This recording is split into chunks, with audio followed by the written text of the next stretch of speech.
The payments industry moves fast. The economics behind it move even faster. Welcome to On the Wire, a show about the economics of payments, the institutions moving money, and the infrastructure underneath it all. This episode is produced by Payware using AI voice synthesis, built from primary research, technical documentation, and real market data. No studio, no hosts, just the content, clearly presented. Let's get into it. So you hit buy, the screen loads for a split second, and your order's confirmed. But behind that seemingly instant transaction, merchants are quietly bleeding, like 2 to 4% of their revenue. Yeah, and it's getting completely eaten up by processing fees, fraud, and those annoying false declines over legacy credit card networks. Right, exactly. So today, welcome to your customized deep dive into our e-commerce checkout optimization sources. We are looking at account-to-account or A2A payments, which essentially rip out that old plumbing entirely, right? They really do. I mean, it's a complete bypass of the traditional credit card rails. Instead of routing a transaction through, multiple middlemen and processors, A2A uses open banking APIs, so it pulls funds directly from your bank account to the merchant's account. And what's wild is that the biggest leap this fixes isn't even the processing fee. It's actually the expiration date on the plastic itself. Oh, absolutely, especially if you run a subscription business. Right. Relying on credit cards for a subscription is, well, it's like changing the locks on your house every 3 years and just hoping your family remembers to ask for the new key. That is a perfect analogy. Eventually, they just stop coming over, or in this case, they churn out. Yeah.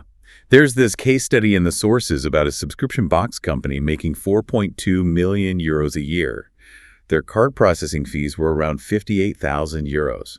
But get this, they were losing 336,000 euros annually. Wait, just from failed payments? Simply because customers' cards were expiring and failing to update. Just throwing away hundreds of thousands of euros. The financial impact of that involuntary churn is just massive. And, that's exactly where the architecture of an A2A payment changes the game.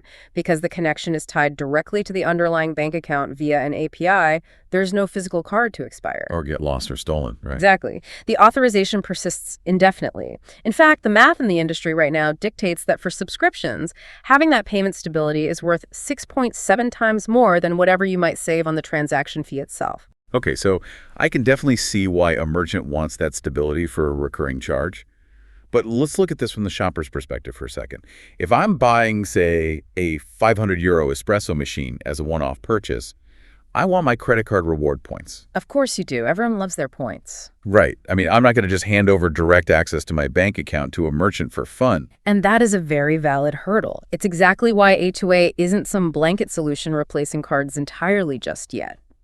The strategy right now focuses heavily on two specific segments where it naturally wins out, which are repeat buyers and high-value purchases. Okay, repeat buyers make sense.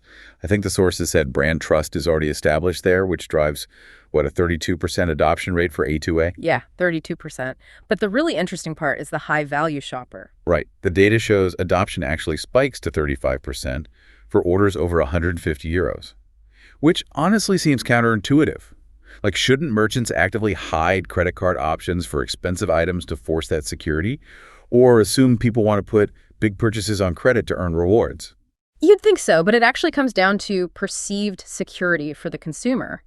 When you process a high-value transaction through A2A, you are usually redirected to your own bank's interface to authenticate the payment. Oh, so it feels safer. Exactly. For a lot of consumers, logging directly into their trusted, familiar banking environment feels significantly safer than typing a 16-digit card number into some unfamiliar merchant's checkout page. That makes a lot of sense, actually. Yeah. But successful merchants still use what the sources call a graceful fallback strategy, right? Yes, graceful fallback is key. You give A2A equal visual weight on the checkout page, maybe highlight it as a secure option, but you never hide the legacy options. So the credit card field is still right there. No one is excluded. Right. You never force the friction. If a user really wants their points or they just, don't have their bank login memorized, the card option has to be a seamless fallback. Well, speaking of friction, that seems to be the defining factor right now, especially when you look at the actual devices people are using to shop. Oh, the device divide is huge. Yeah, the sources show a really stark contrast.